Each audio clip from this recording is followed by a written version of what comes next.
Victory Hall of Fame Storytellers, and he's tired of me saying this, but Tony Dungy is one of my favorite people. I'll never forget. It's the people that no matter how much success and fame, you know they're always going to be the same person. And Tony, you've always been that, and I think that's so important, that the role you play for African American players, for all players, to remember, as important as being focused and committed and passionate in your craft in football, that you always kept it in perspective. Well, I think so, and I know we're going to talk about great lessons you learned, but I had the benefit of playing for a couple of owners, Art Rooney Sr. and Lamar Hunt, who just set the tone of how you should be as a leader of an organization, and that, yes, football's important and winning's important, but it's not the most important thing in life, and I just was blessed to be around a lot of people like that. What advice would you give to today's players with exponential growth in attention, exponential threat to having some private moment made public that can be taken out of context, all this money, all this temptation? How do you keep perspective?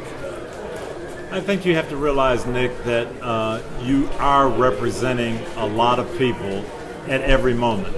You're representing yourself and your family. Once you come on a football team, you're representing that city, you're representing that organization, that community, and that's a lot of pressure. Yeah, and you can say that's not fair, but that's the way life is. And so just being aware and understanding the platform that you have and thinking, is what I'm about to do actually representing what I want to be known for? And if you think that way, you'll avoid a lot of problems. I was very competitive. Winning was the most important thing. I'm all in to win. I was ninth grade basketball, got kicked out of a game for fighting. My dad asked me, okay, tell me why, and I told him why. And he said, when you were in the locker room in the second half and your team's out there, maybe you vented all that anger and frustration, maybe you feel better, but did you help your team win? Playing quarterback at University of Minnesota, Tom Moore, who's still in the NFL coaching, told me, if you're going to be the leader of this team, you have to be under control. The team is going to reflect you, and I'm not going to play you if you're not under control. Who's the craziest guy you ever played with? Who's the guy that either just funny or just downright crazy? Because there are a few of them out there. Well, John Randall was crazy. I coached him in Minnesota. He was crazy, but I would have to say the wackiest guy I ever played with was Jack Lambert. I was a rookie. We're going into Cleveland for the first time. We're talking about responding and reacting. He tells me, now, you've never played in this stadium. Whatever you do, don't take your helmet off on the field, because these fans are crazy. They'll throw things at you. So I'm taking mental notes. I said, okay, leave my helmet on.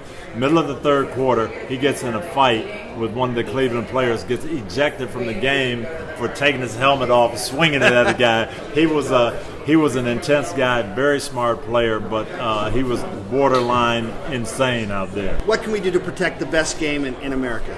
I think, number one, take the precautions. You and I played in an era where maybe 20% of our players wore mouthpieces. The trainer that I had with the Tampa Bay Bucks said you can reduce the percentage of concussions just by that. If everybody will wear their mouthpiece, that's going to help. Even Stephen Curry wears one. Yes. So the helmets, equipment, doing things the right way, doing everything you can to protect yourself, using the proper technique, and then we can't be afraid to report it when we have a situation that comes up. So many of our players, I'm not going to tell the coach because I don't want to come out of the game. Right. I don't want them to think I'm weak. I'm not going to say anything. And that's the mentality we've got to get rid of. What advice do you have for not only today's athletes and today's NFL players, but today's young people about how to be successful with remembering the ability to focus on the right things in life?